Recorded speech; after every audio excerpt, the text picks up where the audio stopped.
Welcome back. I'm Jana with Purl Together, and in this week's video, we're going to go back to the Idylluna Shawl and work on sections 4 and 5, where we get to do the head hole.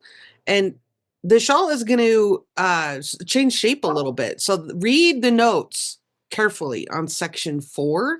So I started section 4 and I thought I'm just going to do the first color, the first little mini skein, and then I'll video. But then I couldn't stop, because I love minis and it was fun and I was watching a show and I just kept going. So after you finish your pinstripes, you're gonna start here with the same color that you left on, because as indicated in the notes, you're gonna reverse your colors. So you'll start with this color for knitting your skeins and then go to the next one and so forth. So reverse order for those. But you know what? If you forget, it's not a big deal. It's gonna look fantastic either way. So you have your one side is growing and the other side is not. So what that means is that your stitch count is going to remain the same, but it's going to increase on the eyelet side and decrease on the stockinette side. So if you're kind of wondering about your stitch count, it's a good idea to check that every few rows and make sure. And if you're a little off, don't stress. You don't need to tink it back or frog it at this point.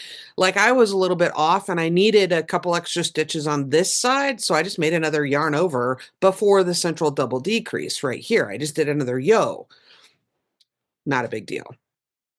So I'm really digging it. And now, since we have 5 mini skeins, at least I do in my version, I have 5 mini skeins. So I'm halfway through the third color, and now is when I'm going to do my head hole.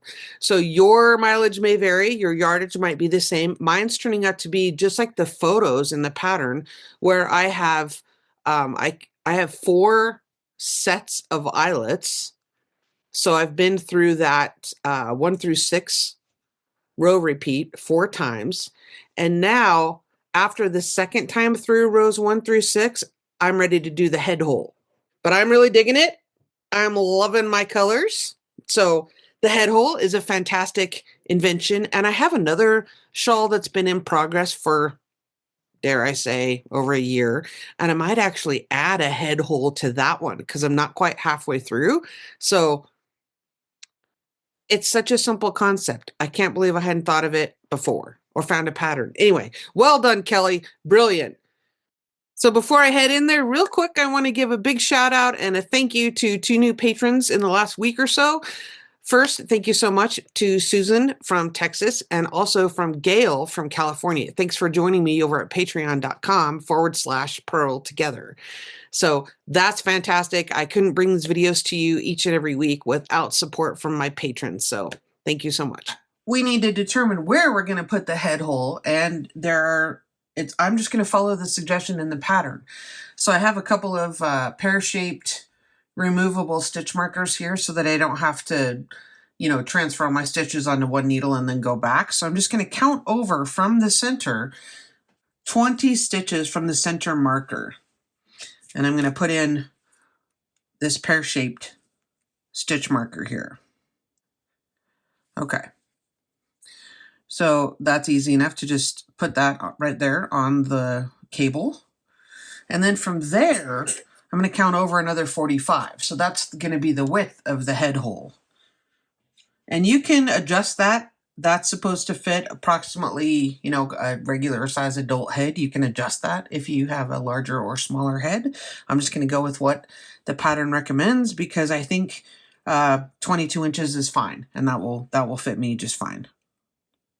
Okay, so there's 45 stitches there. I'm going to put in that other marker. All right, let's double check. So between here and here is going to be my head hole. And since I'm on row 1 now, I have finished, like I mentioned earlier, I have finished 2 full repeats of rows 1 through 6. So now I'm back on row 1. Which is really row 3 in section 5 directions, but it's the same thing. So I'm just going to do my knit through the back and knit across until I get to my first marker. And then I'm just going to bind off those 45 stitches and then continue as I would normally through the rest of the row. So this is all going to be pretty self-explanatory. When we come back on the wrong side, I'll show you what I'm going to choose to do there. Okay, I've worked in pattern to the end and then coming back. on the wrong side row. And so now we need to cast on a bunch of stitches, the same number that you used here. So in my case, it was the same as the pattern, which is 45. And the pattern recommends that you do a backwards cast on. Sometimes this is called a thumb cast on, or an E, like the letter E. Really, it's just a half hitch where you just turn your finger over and it ends up being a half hitch like that. And you just do the same number of loops that you need for stitches. And this will work just fine if you want to do it that way. I'm going to do a few and show you what the cast on edge looks like. It's totally fine, and it makes a pretty tidy little edge there, but it's not as strong of an edge as your bind off from the other row. So while this works just fine, and it's also easy if you drop one, it's easy to just like twist it and make a new one if you end up dropping one. I'm going to choose to do a knitted cast on instead. So what I'm going to do is turn my work so that the yarn is coming from the left side, and then that means the right side of the work is facing me. So I've just turned everything over. I'm going to leave my marker in here for a second, but I need to kind of get it out of my way. I'm just going to go into that last stitch as if to knit, and I'm going to knit right into it. And then the new stitch, I'm going to rotate my needle a little bit and put it back on. Then I'm going to leave my needle in there and do it again. Just rotate, knit into that, rotate my needle forward, and put that back on.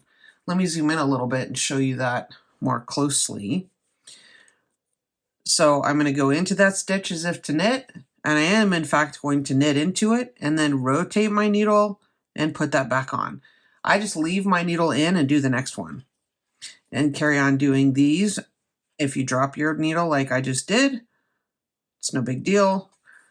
Just put that back in, knit right into it, and just try to maintain a consistent tension as you do that. And I feel like that's going to make a stronger edge. So I rotate, as I rotate this tip forward, I also bring the left needle in underneath. I do both, I guess. So let's look at that now that we've done 5 or 6.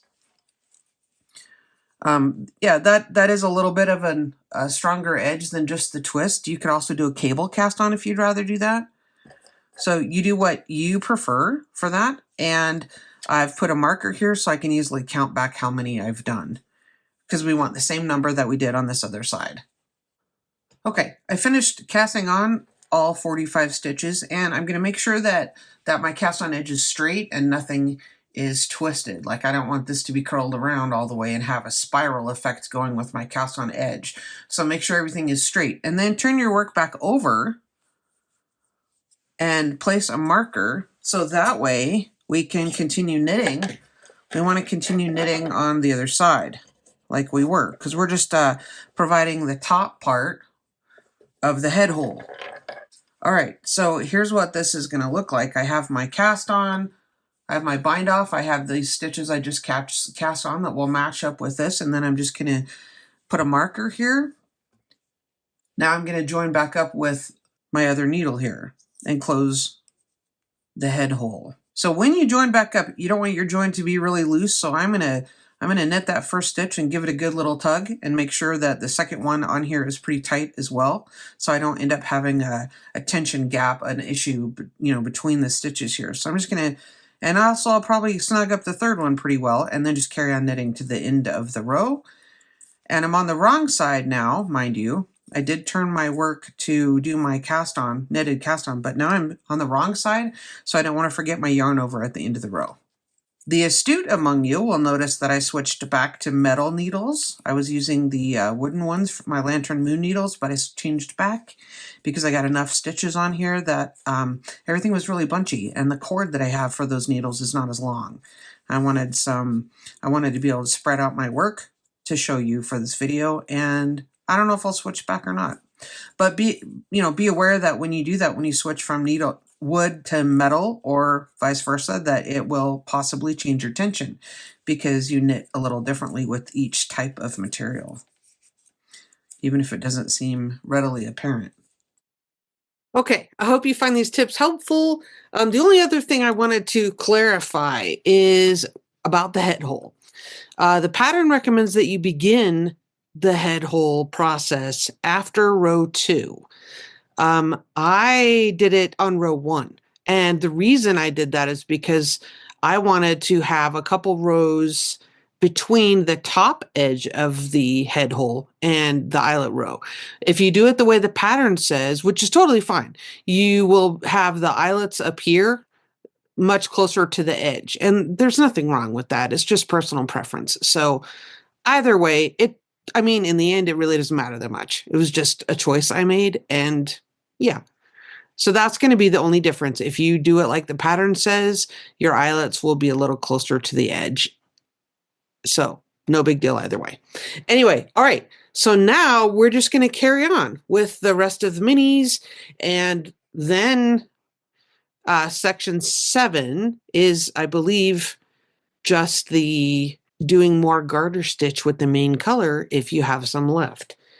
So all that's really self-explanatory, honestly. So I think the next time that you have a video from me will be to show you my finished shawl, because I think you have all the tools you need to go ahead and finish.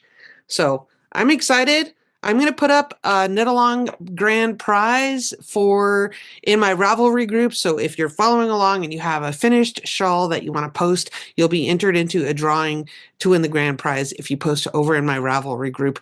Link to that's down below in the video description. Okay, I hope you're having a fantastic week and getting a lot of knitting done.